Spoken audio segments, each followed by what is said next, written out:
Era uma vez um castelo muito bonito, perto de um monte cuja neve cobria o seu topo, e um foguete que rumava em direção ao sol, num universo de árvores e barcos e animais fantásticos. Quem nunca ouviu esse começo, né, de Era uma vez dentro de uma história? Eu sou o Guga e hoje vou falar um pouco com vocês sobre fábula, apólogo e parábola. Muito bem, essa expressão era uma vez é uma expressão muito interessante, porque quando a gente vê uma história que começa assim, o que essa expressão está dizendo para a gente é não se sabe onde, nem se sabe quando. Era uma vez, essa inversão sintática, né? Aí uma figura de linguagem sintática que mostra essa inversão, seria na verdade uma vez era, mas que continua não fazendo muito sentido, né?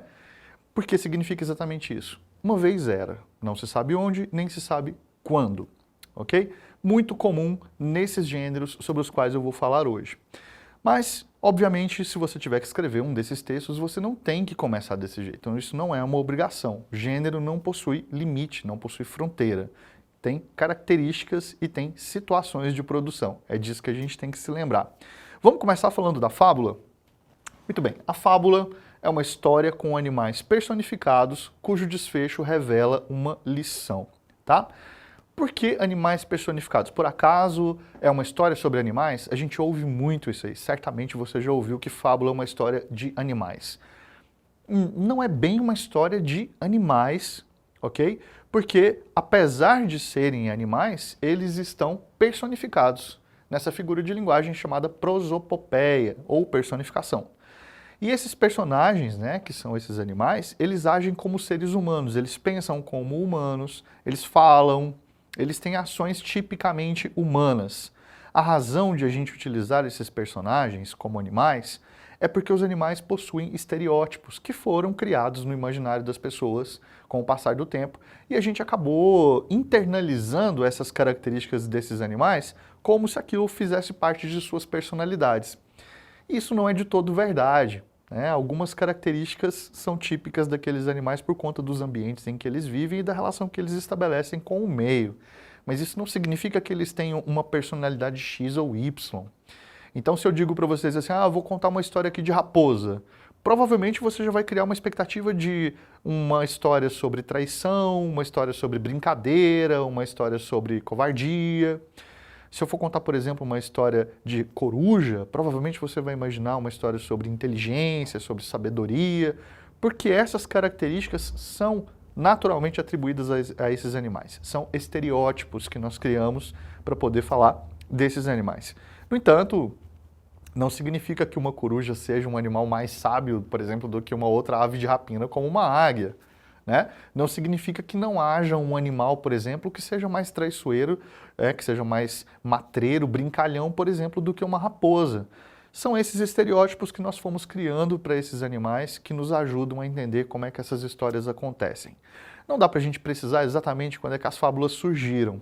Né? Provavelmente essas histórias começaram muito antes dos registros que a gente tem escritos pela tradição oral. As primeiras narrativas que se tem notícia, elas advêm, obviamente, de um momento que ainda nem tem escrita, muito menos livro, né? E registros. E essas histórias foram passando de geração a geração oralmente. A gente pode citar um marco, que é o escravo grego Esopo.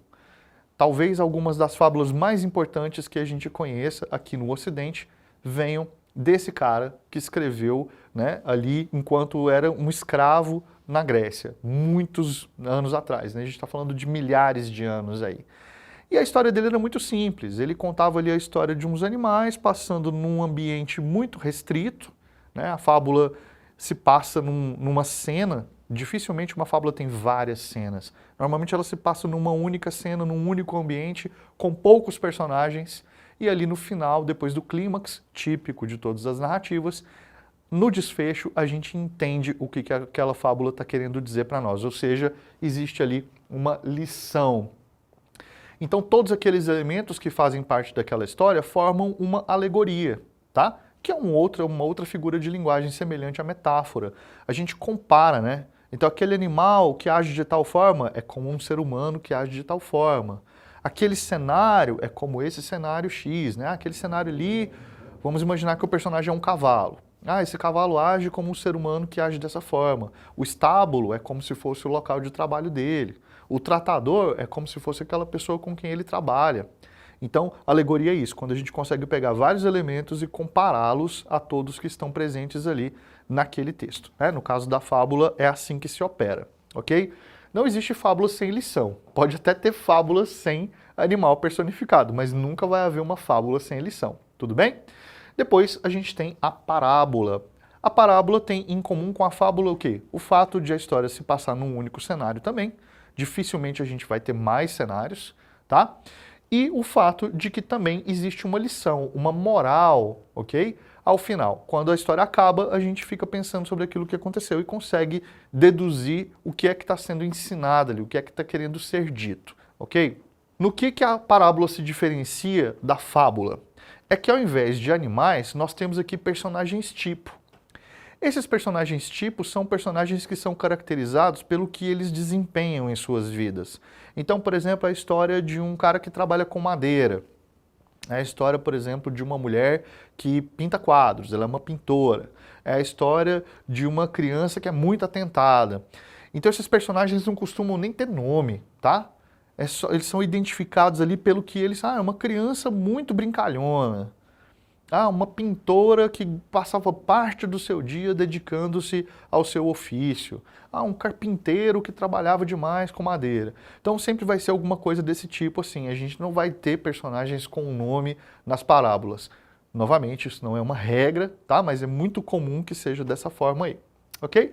Então, essa é a grande diferença que ela tem em relação à fábula. De resto, os gêneros são parecidos. Com o apólogo não é diferente. Nós temos também essas mesmas características, ou seja, cenário reduzido, personagens reduzidos. A diferença está no tipo de personagem, tá? Enquanto na fábula nós temos animais personificados, aqui na parábola nós temos personagens tipo, e aqui no apólogo nós temos objetos e seres inanimados. Certamente você vai se lembrar aí da Bela e da Fera, que num dado momento os móveis, né, os objetos ali do universo da Bela começam a conversar com ela, começam a interagir com ela, né? Aquilo é uma característica do apólogo, apesar de A Bela e a Fera não ser um apólogo, né? É uma história de fadas, né, que não tem muito a ver com isso. Só que um gênero pode se apropriar de outro. Dentro de um gênero eu posso incluir outro. Então pode ser que dentro de um conto, por exemplo, eu tenha uma parte dele que funcione como fábula. Eu posso ter um conto cujo desfecho leve a gente a uma lição e posso entender que esse conto é um conto fabuloso, tá? Para a gente poder ficar aqui no gênero fábula, que é o mais conhecido. Então, o apólogo, assim como esses outros dois gêneros, também tem essas mesmas características, com a diferença de que aqui os personagens são objetos e seres inanimados, tá? E aí, esses objetos e seres inanimados, assim como acontece na fábula, também serão estereotipados por algum motivo, tá? Eles têm algum estereótipo por algum motivo. Pensa um pouco aí no seu dia a dia. Certamente você é dessas pessoas que olha para o céu, vê uma nuvem e de repente começa a encontrar formatos, começa a comparar com coisas, né? Você também deve ser aquela pessoa que olha para um carro assim e vê os faróis do carro e a grade da frente e imagina a cara de uma pessoa, não é? Você deve ser aquela pessoa que está no banheiro tomando banho assim, de repente na cerâmica que tem na parede tem um desenho e você começa a ver ali um rosto de uma pessoa. Olha, tem uma coisa para te falar, você não é uma pessoa especial, tá? Todo mundo faz isso. A gente fica procurando o rosto humano em todos os lugares. A gente fica procurando formas que são reconhecíveis por nós em todos os lugares. Então, quando a gente tem uma história que traz esses elementos, né, como por exemplo um apólogo, é natural que a gente consiga absorver essas imagens e consiga fazer a relação com aquilo que nos é mais familiar, como por exemplo os rostos humanos. Então daí a justificativa de a gente usar objetos. Quer dizer, se eu penso por exemplo num martelo, tá certo? Como sendo um objeto. Imagina que o outro personagem que interage com o martelo é o prego, ok? Eu não falei nada de enredo, mas eu tenho certeza que você já consegue imaginar uma situação. Por quê? Porque existe uma relação entre os dois. O martelo é maior, mais forte, mais violento, porque é ele que bate no prego. O prego, por sua vez, ele vai abaixando a cabeça à medida que ele interage com o martelo, né? Porque ele vai sendo fincado, certo? Então a gente pode criar um apólogo aqui agora, pensando só nessa perspectiva desses dois objetos, para poder mostrar exatamente como é que é possível a gente pegar objetos estereotipados e criar uma história para chegar até uma lição. Tá? Vamos destacar aqui as principais diferenças entre esses gêneros para a gente poder encerrar essa conversa que a gente está tendo aqui. Então, no caso da fábula, o que se diferencia? O fato de que a gente tem animais personificados. No caso da parábola, nós temos personagens tipo, ok? Esses personagens que não têm uma especificidade, são personagens quaisquer, tá? E no caso do apólogo, nós temos objetos e seres inanimados como sendo personagens, tá? Em comum, o fato de todas elas trazerem uma lição, beleza? Eu espero que você tenha gostado dessa aula. O resumo foi esse aqui, desses pontos importantes de cada um desses gêneros e aquilo que os conecta. A gente se vê num próximo momento. Valeu!